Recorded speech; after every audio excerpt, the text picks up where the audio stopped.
Friends, please subscribe my channel Swapna నన్నలక్స్. ఇప్పుడు మనం భక్షాలు శనగ కట్టు చారు అంటారు, అది ఎలా తయారు చేస్తారో చూద్దామా. ఒక గ్లాసు శనగపప్పుని తీసుకున్నాను. దానిలో కొన్ని వాటర్ వేసి బాగా నీటితో కడిగి ఇలా ఉంచాలి. తర్వాత మళ్ళీ ఇంకొన్ని నీళ్ళు పోసి మూత పెట్టి ఒక గంట సేపు అయినా నానబెట్టి పెట్టాలి. బాగా నానిన తర్వాత మాత్రమే చేయాలి భక్షాలు. తర్వాత బాగా నానిన తర్వాత స్టవ్ ఆన్ చేసుకొని ఇత్తడి గిన్నెలో ప్రసాదం చేస్తున్నాను కాబట్టి ఇత్తడి గిన్నెకి బొట్లు పెడుతున్నాను. తర్వాత మనం శనగపప్పును నానబెట్టినాం కదా, ఆ నానబెట్టిన శనగపప్పు నీళ్ళని ఆ గిన్నెలోకి వేసి ఇంకొన్ని వాటరు, శనగపప్పు కంటే ఇంకొన్ని వాటర్, ఇంకొక గ్లాస్ వాటర్ పోసి స్టవ్ ఆన్ చేసుకొని బాగా ఉడికించాలి శనగపప్పును అనేది.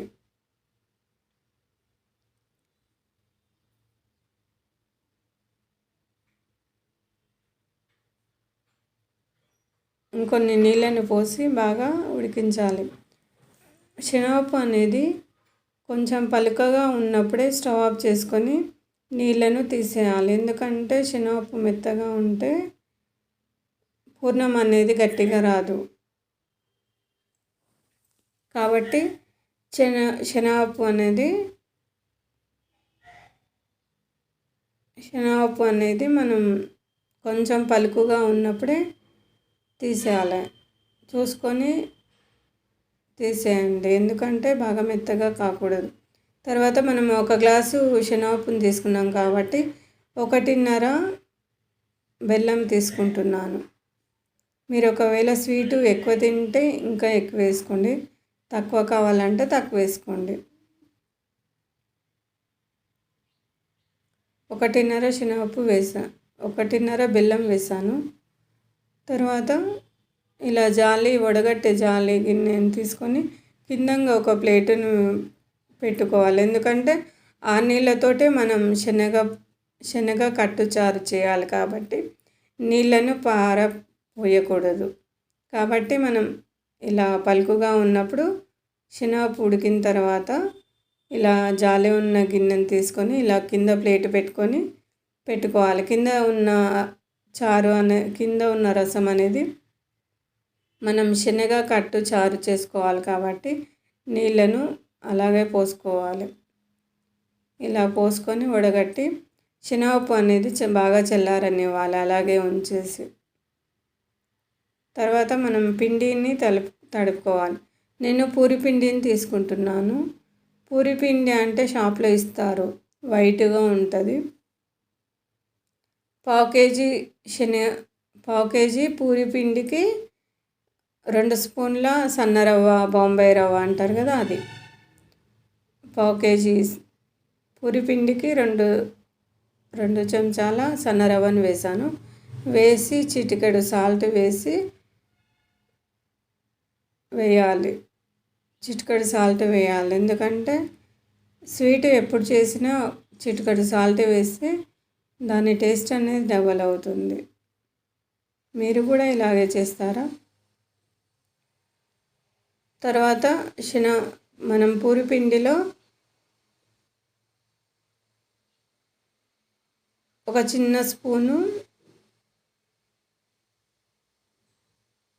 పసుపు వేయాలి.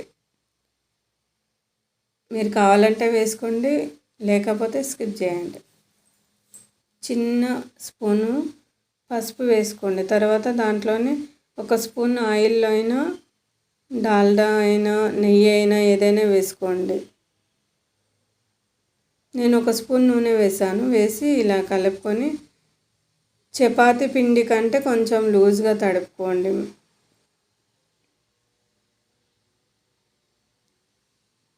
ఇలా ఉండాలి పిండి అనేది. తర్వాత మూత పెట్టి పక్కన పెట్టేయాలి. తర్వాత శనగపప్పు అనేది బాగా ఆరనివ్వాలి. ఇలాగా బాగా ఆరిచ్చిన తర్వాత దాంట్లోనే మనం 1.5 బెల్లం ఒక గిన్నెలోకి తీసుకున్నాం కదా, ఆ బెల్లం అనేది ఈ శనగపప్పులో మనం ఇలా కలిపేసేయాలి. కలిపి మొత్తం సమానంగా అంతా కలిసేటట్టుగా కలుపుకోవాలి. కలుపుకున్న తర్వాత మనం చిన్న మిక్సీ జార్లో ఒక స్పూన్ సోంపు, చిటికెడు పచ్చకర్పూరం, ఒక 2 యాలకులు వేసి మిక్సీ పట్టాలి. ఈ మిక్సీ పట్టిన పౌడర్ని మనం శనగపప్పు బెల్లం ఉంది కదా, ఆ బెల్లం దాంట్లో ఆ పౌడర్ని అనేది కలిపేసేయాలి.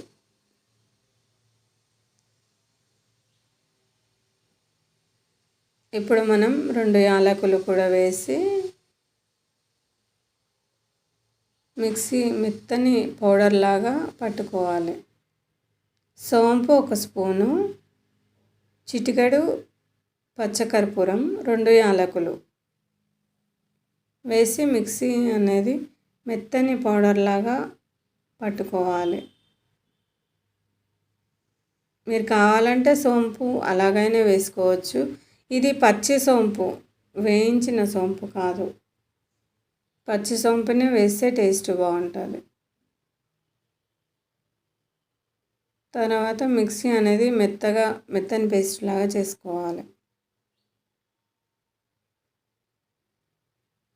మెత్తని పౌడర్ లాగా చేసుకున్న తర్వాత మనం శనగపప్పు బెల్లంలో మనం ఈ పౌడర్ని కలుపుకోవాలి.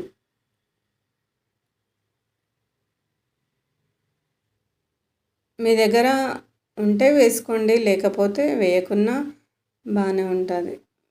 మీ దగ్గర ఉంటే వేసుకుంటే టేస్ట్ అనేది డబల్ అవుతుంది. తర్వాత ఆ పొడిని మొత్తం శనగపప్పు బెల్లంలో మొత్తం కలుపుకోవాలి. మొత్తం కలిసేటట్టుగా కలుపుకోవాలి. కలుపుకున్న తర్వాత మిక్సీ జార్లో కొంచెంగా మిక్సీ అనేది పట్టుకోవాలి. ఎందుకంటే మొత్తం ఒకటేసారి వేస్తే అది మెత్తని పూర్ణంలాగా రెడీ అవుతుంది. కాబట్టి కొంచెంగా వేసుకొని మిక్సీ పట్టుకోవాలి. అంతా ఇదే విధంగా మిక్సీ అనేది పట్టుకుంటే ఇలా మెత్తగా తయారవుతుంది. పూర్ణం అనేది తయారవుతుంది. అంతా ఒక దగ్గర వేసి ఇలా వేసాను. తర్వాత ఉండలుగా మనం లడ్డూల్లాగా చేసుకొని పెట్టుకోవాలి. మీరు ఎంత సైజు కావాలంటే అంత సైజు చేసుకోండి. తర్వాత ఇలా లడ్డూల్లాగా చేసుకొని పక్కన పెట్టుకోవాలి. తర్వాత మనం పిండిని బాగా నాననిచ్చిన కాబట్టి బాగా నానిపోయి ఉంటుంది కాబట్టి దాంట్లో ఉన్న పిండిని అనేది పూరి పిండి సైజు కంటే కొంచెం ఎక్కువ తీసుకొని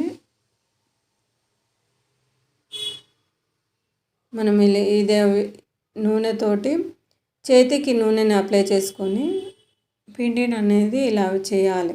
చేసిన తర్వాత దాంట్లో మనం లడ్డు చేసిన పూర్ణం అనేది లోపల పెట్టి ఇలా మొత్తం ఇలా చేసేయాలి. తర్వాత ఈ విధంగా చేసి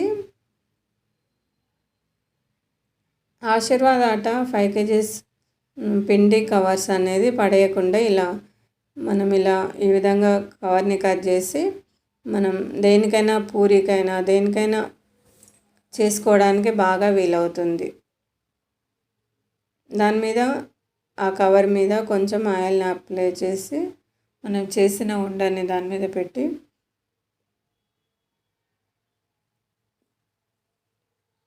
మీకు నచ్చిన సైజులో పూరి సైజులోనైనా చపాతీ సైజులోనైనా కానీ ఒత్తుకొని పెనం మీద కాల్చుకుంటే నూనెతోటైనా నెయ్యితోటైనా కాల్చుకుంటే మన భక్షాలు అనేది రెడీ అవుతుంది.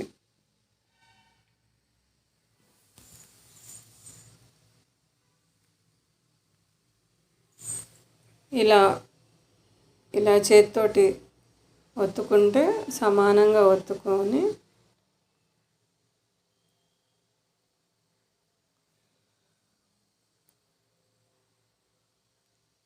మనం ముందు ముందే మనం ఇలా చేసి కవర్ మీద పెట్టి ప్రెస్ చేసినప్పుడే మనం స్టవ్ ఆన్ చేసుకొని ప్యాన్ పెట్టుకొని ఇలా వేడి చేసుకోవాలి.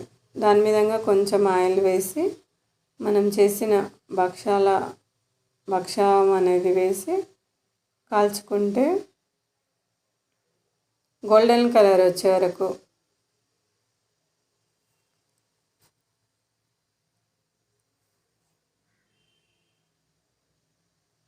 ఇలా చేసుకుంటే మన భక్షాలు అనేది రెడీ అవుతాయి. చాలా చాలా టేస్టీగా ఉంటాయి. ఒకసారి నేను చేసిన విధంగా చేసి మీకు ఎలా కుదిరిందో కూడా కామెంట్ చేసి చెప్పండి. తర్వాత మనం శనగపప్పును ఉడికించిన తర్వాత నీళ్ళు ఉన్నాయి కదా, ఆ నీళ్ళతోటి మనం శనగకట్టు చారుని చేసుకుంటున్నాము. చింతపండుని నిమ్మకాయ సైజ్ అంత చింతపండుని ఇలా నీళ్ళతోటి కడిగి నానబెట్టుకొని ఒక 10 నిమిషాలైనా నానబెట్టాలి. తర్వాత దాంట్లో ఉన్న రసాన్ని అనేది ఇలా గుజ్జుని ఇలా పిసికి రసం తీసి పెట్టుకోవాలి. మీరు చిక్కగా కావాలంటే చిక్కగా చేసుకోండి, పలసగా కావాలంటే పలసగా చేసుకోండి.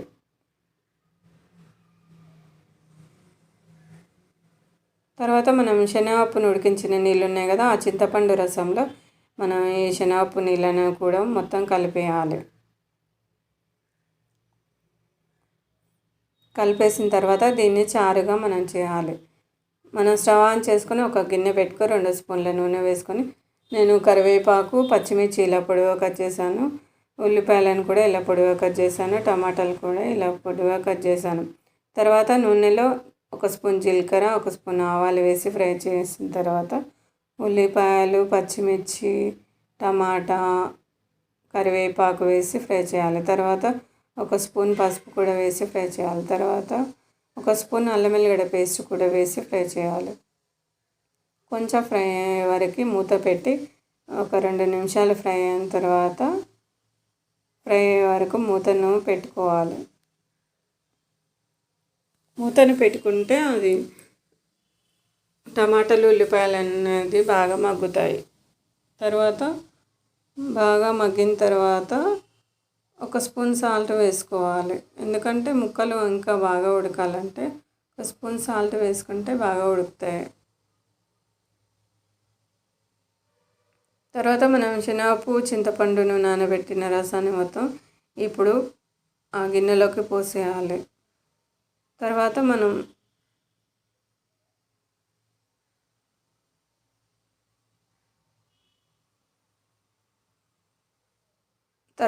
సాంబార్ పొడి ఉంటుంది, సాంబార్ పొడి 1 స్పూన్ వేసాను.